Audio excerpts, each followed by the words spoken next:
Hello tout le monde, c'est Black Z, votre serviteur et porte-parole. J'espère que vous allez mes amis. Aujourd'hui, petite vidéo, je vais vous présenter 10 démonstrations de force dans Naruto. Allez, c'est parti. Première démonstration de force, c'est Itachi face à Sasuke qui va exécuter les mudras à une vitesse ahurissante. Comme vous voyez, c'est juste ouf. Itachi-san, il l'appelle comme ça Kisame, Itachi-san. Itachi-san qui va ensuite esquiver 2 shurikens avec style, alors qu'il était presque aveugle à ce moment-là à cause d'une utilisation répétée du Mangekyo Sharingan. Deuxième démonstration de force, un ninja de Konoha va traverser le sol. Nous sommes dans le bureau du Hokage où Tsunade reçoit ses hôtes, notamment cet espion de la Hanbu qui vient faire son rapport. Vient le moment de se retirer. Au lieu de partir à pied par la porte, il utilise un tour de magie et traverse le sol.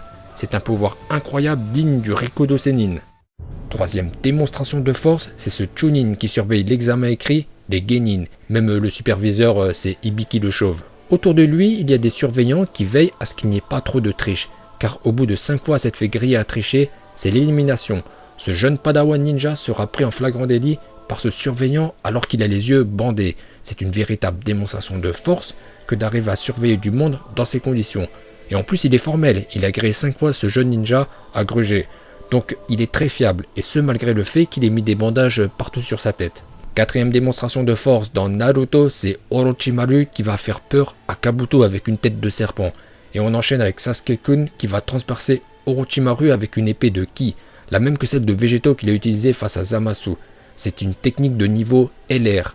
Et on enchaîne avec l'extraordinaire démonstration de force de Nagato qui va invoquer Gedomazo pour devenir tout maigre. Tout d'abord, j'aimerais vous dire un truc, sur ma chaîne, il n'y a que du Dragon Ball. Si je n'avais jamais fait encore du Naruto, c'est parce que dans ce manga de Masashi Kishimoto, il y a très peu de chauves, et ça c'est un point négatif. Bon, on a vu qu'il y a Morino Hibiki, mais sinon voilà, il n'y a pas grand monde. Même Hajime Isayama a compris qu'il fallait des chauves dans un manga. Voilà pourquoi il a rendu chauve Armin, avant qu'il ne devienne titan colossal, le titan chauve. D'ailleurs, le titan chauve a rendu Armin chauve, car c'était la condition pour devenir titan colossal. Bref, s'il y a très peu de chauves dans Naruto, ça reste malgré tout un excellent manga. Une dernière chose, dans ma vidéo sur Mister Z, 10 démonstrations de force dans Naruto, j'ai lu vos commentaires. Nombreux sont ceux à s'être offusqués de mes prononciations. Soi-disant, j'ai fait des prononciations bizarres, genre je prononce mal le nom original des persos. Exemple, Naruto. Et ça fait mal aux oreilles de certains. Sachez une chose, je vais continuer mes prononciations qui sont très maîtrisées. Et maintenant, je dirai toujours Naruto. Et je vous invite à écrire dans les commentaires, quand vous mentionnez Naruto, de ne pas écrire Naruto, mais Naruto. Voilà pour la petite aparté, on continue les démonstrations de force dans Naruto, avec Nagato qui va perdre du poids à une vitesse ahurissante. Normalement, pour perdre du poids aussi vite, il faut faire un régime sur au moins 6 mois.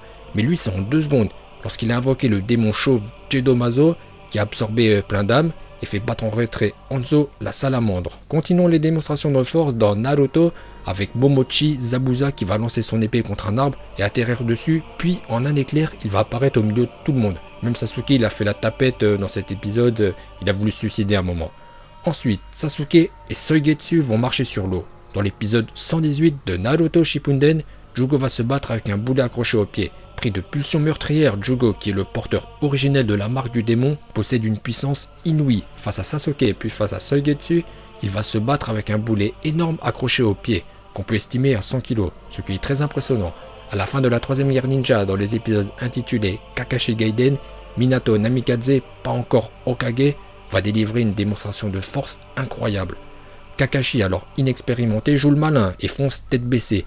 Il sera sauvé par son sensei et sera légèrement blessé. De plus, non seulement Minato a sauvé Kakashi, mais en plus il a eu le temps de marquer son adversaire et avant que son sac ne tombe au sol, Minato tenait déjà en respect son ennemi. Vous avez vu, c'est la grande classe, hein, mais on n'attendait pas moins de celui qui fut surnommé l'éclair jaune de Konoha. Et on enchaîne avec Sasuke qui va invoquer Monanda. Monanda est un serpent géant. D'habitude, c'est Orochimaru qui l'invoque, mais là c'est Sasuke.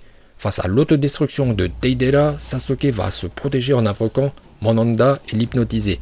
Puis Soigetsu va invoquer Sasuke qui était à l'intérieur de Monanda. Voilà pour la première partie consacrée aux démonstrations de force dans Naruto.